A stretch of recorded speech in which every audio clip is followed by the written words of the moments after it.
No matter how cluttered your life feels, your moment is as clear as the air. Words by Elias Amadon. Welcome, everyone, as we gather here in person, online. And those of you who were here in Plymouth last week will remember I was talking about widening our circle, and I reminded you that our Sunday services are public. And for the first time ever today, we're being beamed into Brighton. So, hello, Brighton. I feel as though I should be about to start a gig with that opening. So welcome to you all. Welcome to you who've gathered here in this church. Welcome to you who've gathered in Brighton. Welcome to those of you watching us from the comfort of your own homes. I hope that wherever you are and by whatever means you're joining us, you will each feel fully welcomed and fully included in this service, which I've called This Beautiful Life, a title suggested by our opening music sung by Harry Payne.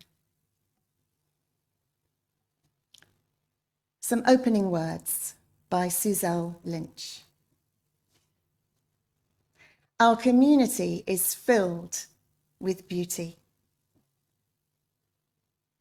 When you open the door to greet me, that's where the beauty begins. When you share with me what's important to you, beauty is there as I listen. When we join hands to practice compassion, beauty's heart blooms like a flower. When we teach or learn or work for justice, beauty abounding sparks joy in all.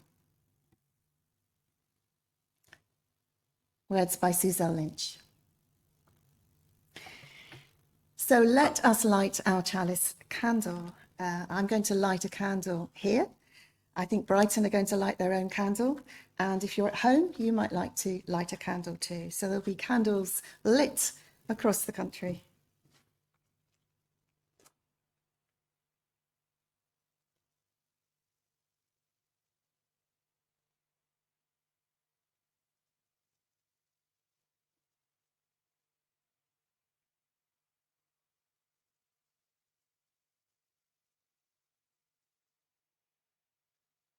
We light our chalice for the beauty we are, for the beauty we seek, for the beauty we share, and the beauty we nurture together.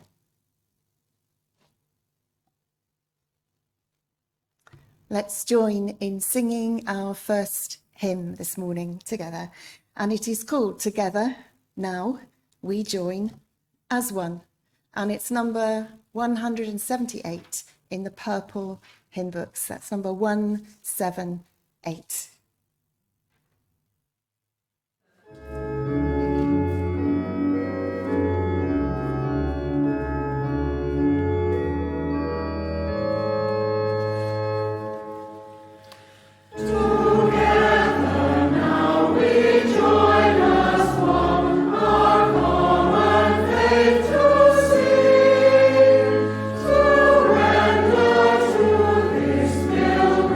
World,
Do be seated as we come into a time of prayer.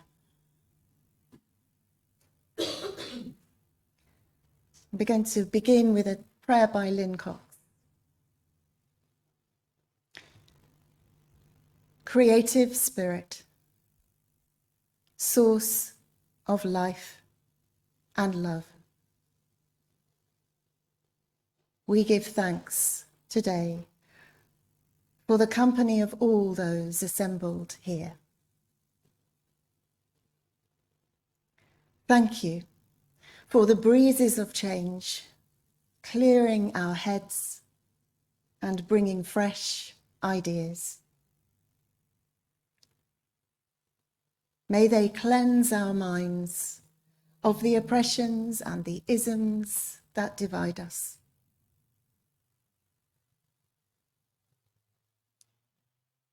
Thank you for the flame of hope,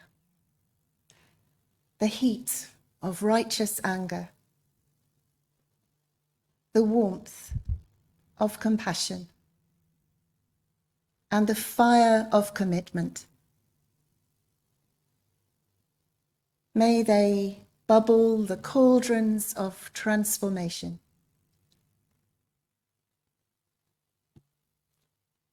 Thank you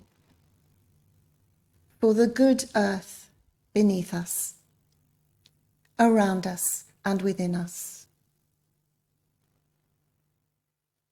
May we take this clay and co-create a new realm of justice and beauty. Thank you for all these and more. We accept our gifts and commit to building, sculpting, painting, singing, and dancing them to life, to abundant life.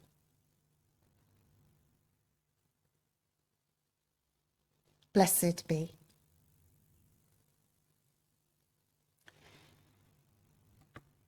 And I invite you to pause for a moment in quietness and stillness, and to bring into your mind's eye anyone known to you who may be suffering at this time. Maybe they are unwell or grieving, anxious, in pain. And just gently hold them in the light.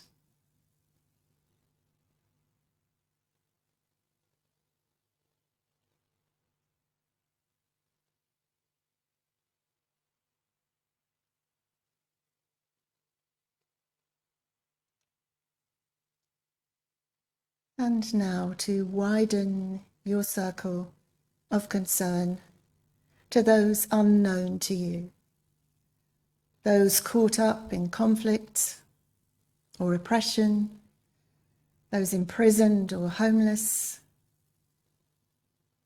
those struggling to live and survive in whatever way.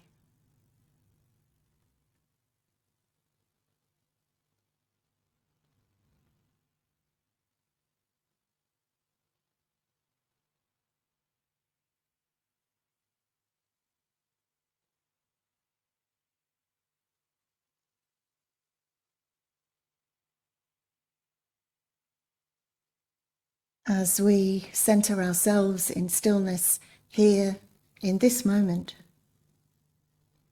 may we imagine the warmth of our hearts and the light of our spirits traveling outwards like ripples in a pond,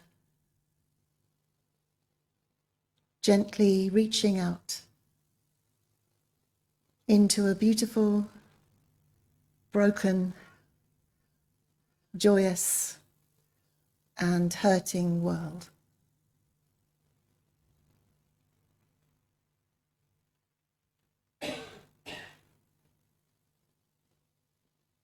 Amen.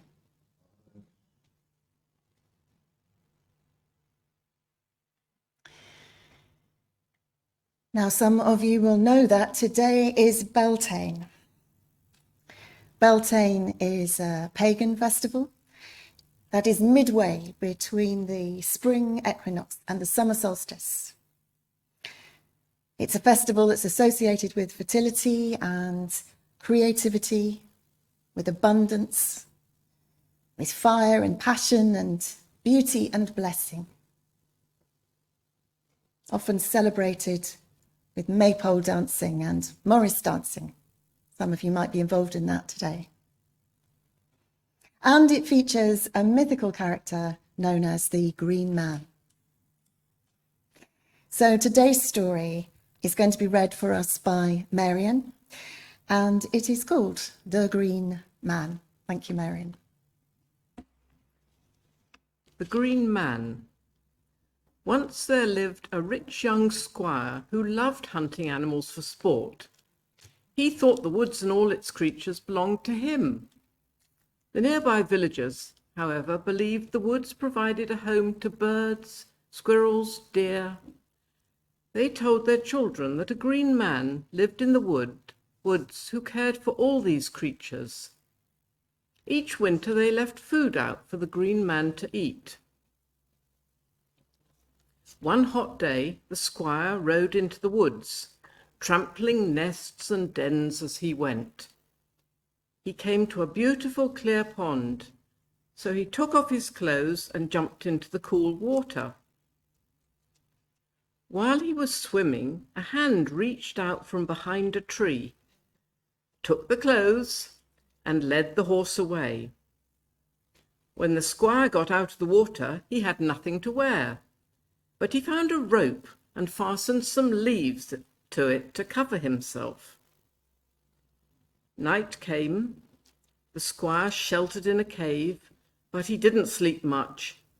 It was dark. He was frightened, and he kept hearing animal noises.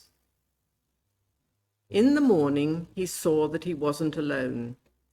There was a goat, a chicken, and a gourd for holding water. Someone had clearly been living in the cave. Gradually, the squire settled into cave life. He fashioned a whole garment out of leaves. He ate eggs from the hen and drank milk from the goat. He befriended the small woodland creatures and made sure that they had enough water and food. Soon he had a wild beard and hair and was covered head to toe with mud and leaves. One day he came upon two small children in the woods. "Are you the Green Man?" they asked. "I guess I am," said the man. Winter came and went. The Green Man collected food the villagers left out for him and shared it with his animal friends.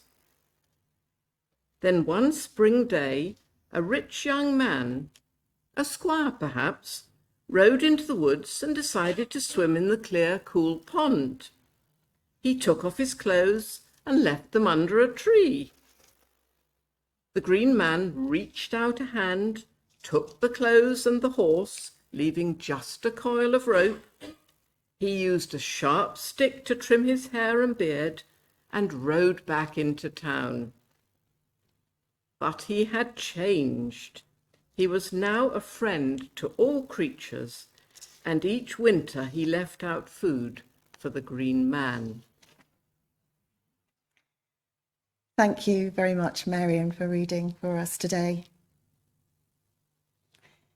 And our second hymn is number 147 in the Purple Hymn Book's Spirit of Earth, Root, Stone and Tree, number 147.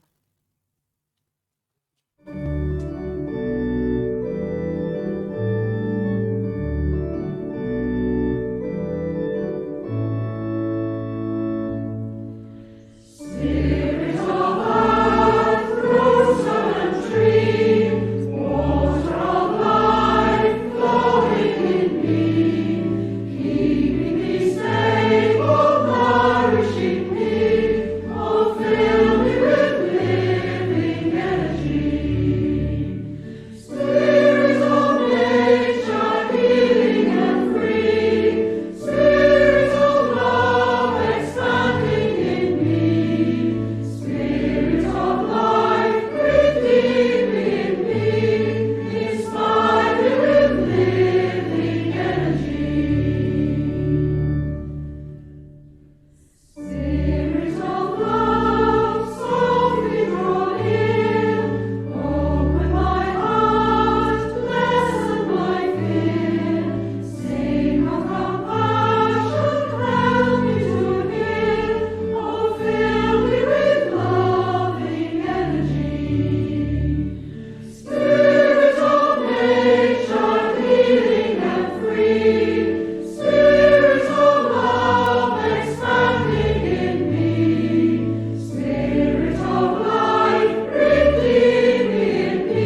reading I wanted to share with you is a poem by, a poet I'm sure you're very familiar with.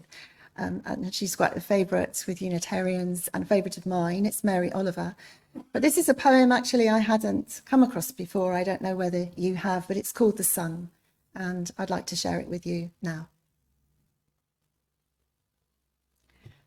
Have you ever seen anything in your life more wonderful than the way the sun every evening, relaxed and easy, floats toward the horizon and into the clouds or the hills or the rumpled sea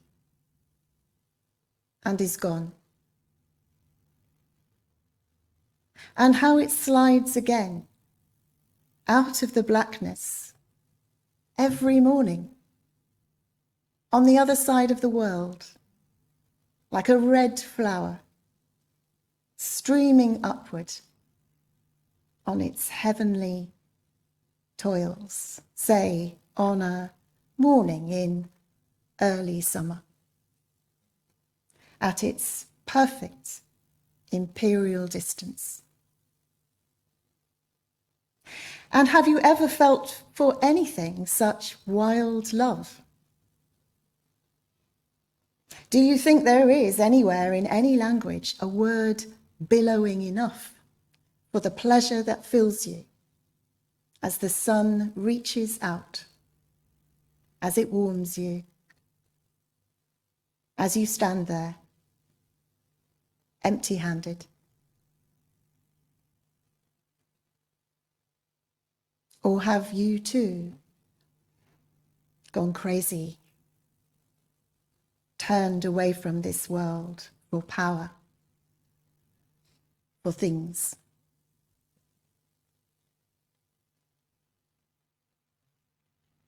The Sun by Mary Oliver.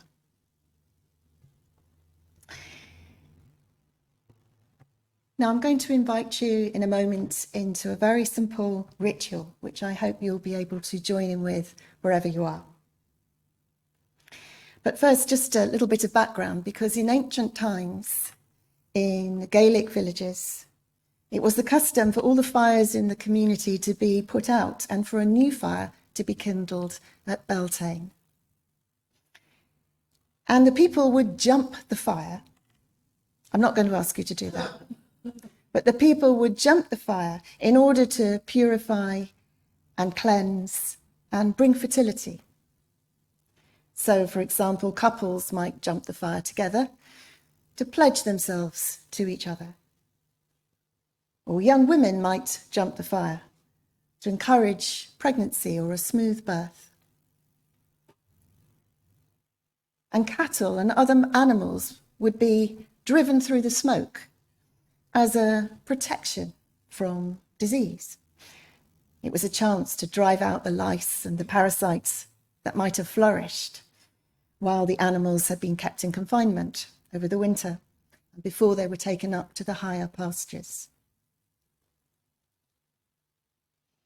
And many Beltane ceremonies also involved beating the bounds, literally marching around the boundaries of the village with flaming torches to affirm the shape of the village and to check the fences. And while at the end of the evening it was the custom for villagers to take some of the embers from the Beltane fire so that they could start their own fires anew with that sense of another new beginning.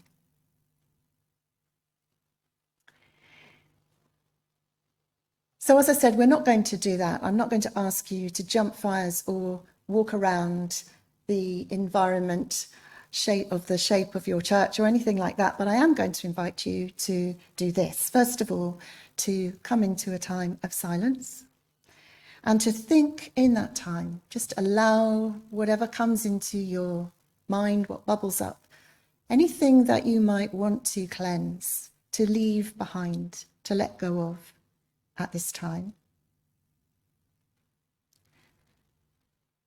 Or anything that you might want to create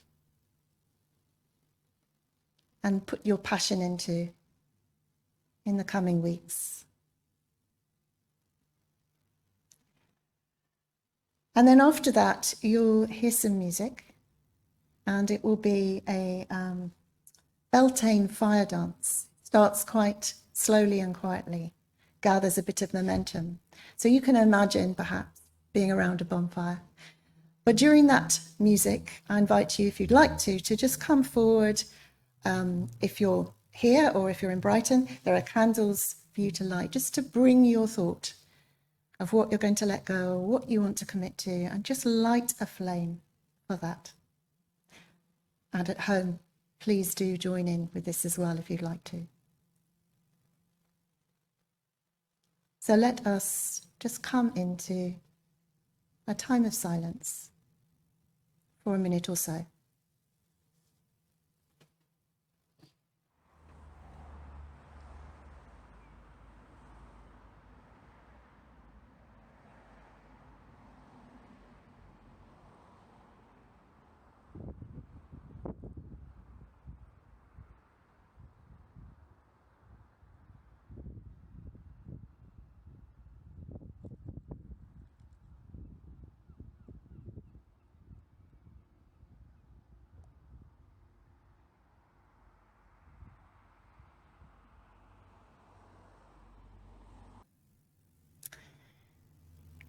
It might seem strange to talk of this beautiful life when so much in the world seems ugly and cruel and unfair and destroyed even.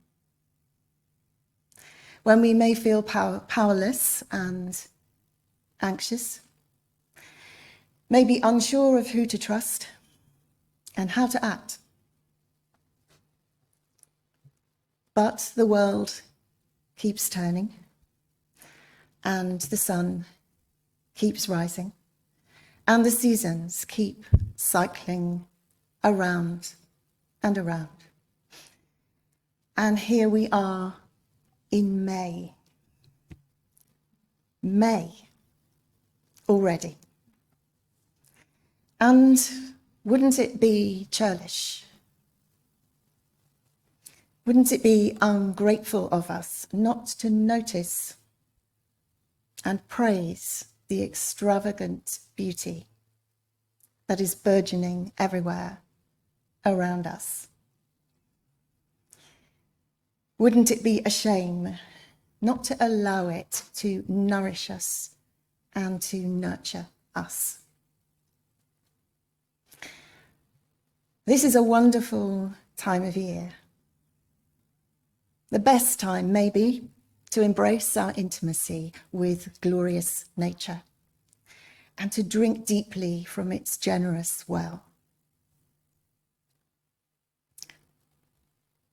It's the perfect time, too, when life may feel harsh and hard in many ways, for us to journey into the inner, limitless abundance of our own mystical selves. If we are to survive and thrive in conflicting and confusing times, we can surely only do it by remembering who we truly are and letting go of who we are not. By remembering that we are divine beings, by embracing the spirit of the green man, living in harmony with the earth, living from that still, quiet center, that simpler place where there are no divisions or pretensions, from where love grows naturally and light streams freely.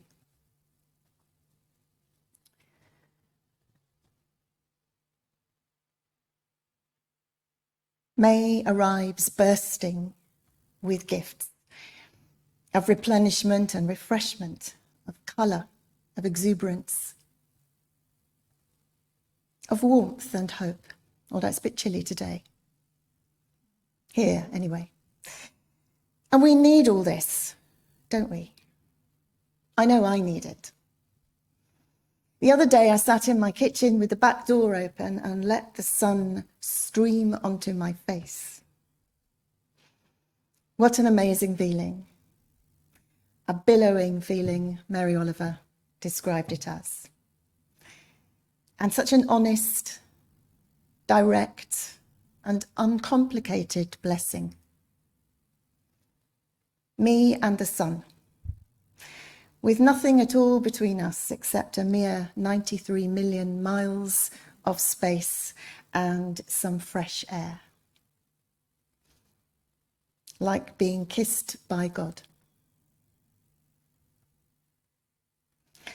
On my allotment, I'm back clearing again. I think I'm meant to be growing stuff at this time of year, and I am a bit, but mostly I'm trying to manage all the growing that's happening despite me. It's the usual brambles, nettles, ivy, grass. They've all gone rampant. Of course they have, it's May. And it amuses me to think that I might be able to get the better of them. I can't, of course, but I enjoy the feeling of clearing some space and creating even a little order, even if temporarily. And I love being outside, even getting scratched and stung and sweaty and dirty. It makes me feel more alive, and it certainly beats sitting at a computer. My lovely allotment neighbour, Sarah, came over for a chat and looked at the huge piles of what I think we now call garden waste, don't we, that I was accumulating, and she inquired very politely if I had a plan. Ha! Not so much. It's nice to have plans. I like to have plans, but sometimes it's even nicer not to have plans. It can be a relief and a respite. Perhaps you want to save the planet, to end the war, to stop discrimination, to solve poverty, to house the homeless, to love the lonely, while also fixing the damp and keeping up with your friends and seeing your family and getting the washing done and going to work and paying the bills. It's a lot. I'd love to do all those things too. And sometimes it feels like there's simply no time for sitting in the sun or for creating a bit of space just for the joy of it and to see what might enter in. But we can't keep running on empty, flapping about manically, sometimes to little or no effect, it seems. Recently, I watched a wasp buzzing loudly and hurling its tiny little body frantically against my kitchen window over and over again, making such a lot of fuss, such a lot of noise, achieving nothing, except, I'm imagining, a sore head, maybe a bruised ego. I don't know if wasps have egos. All the while totally oblivious to the wide open door next to it. I felt like I was looking in a mirror. And yes, I did open the door and let the wasp out. The window, rather. So I wonder if perhaps more than anything at this time of year, we are being asked, implored even, to stop for a moment and lift our gaze to the greater grandeur of the universe.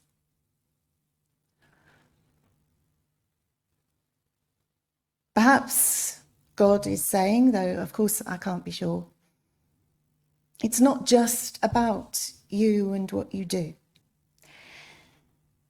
It's about all of this,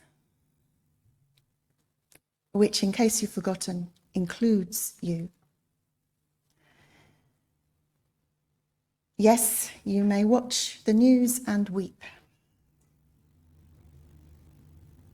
You may scream with frustration and shake your fists in anger. I understand. I weep with you and share your pain, but you are not alone. Just look at what you're part of.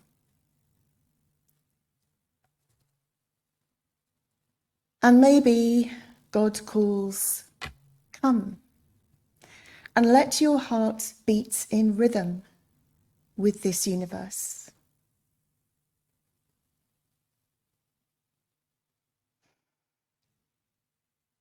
Breathe with the tides. Spin with the stars. Grow with the grass. Rise with the sun. Burn with that bright flame inside you. Sit in the silence, in the shade of a tree, and be with the mystery.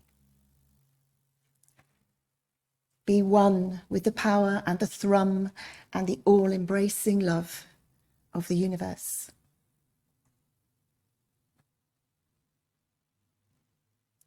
And just possibly, he or she or they add, for you are a beautiful soul. And this is still a beautiful life. And together, only together, can we make it better. At least that's what I imagine. Happy belting.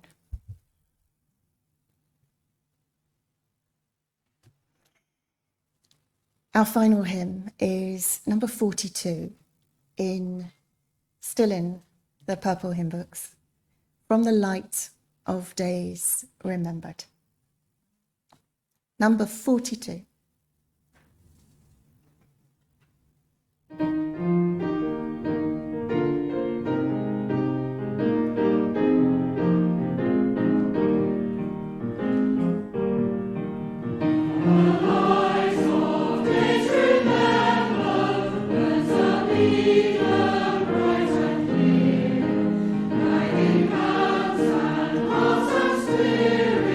Into faces everywhere.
But here are some words from John O'Donoghue. May you recognise in your life the presence, power, and light of your soul. May you realise that you're never alone, that your soul, in its brightness and belonging, connects you intimately with the universe. May you have respect for your individuality and difference. May you realise that the shape of your soul is unique, that you have a special destiny here,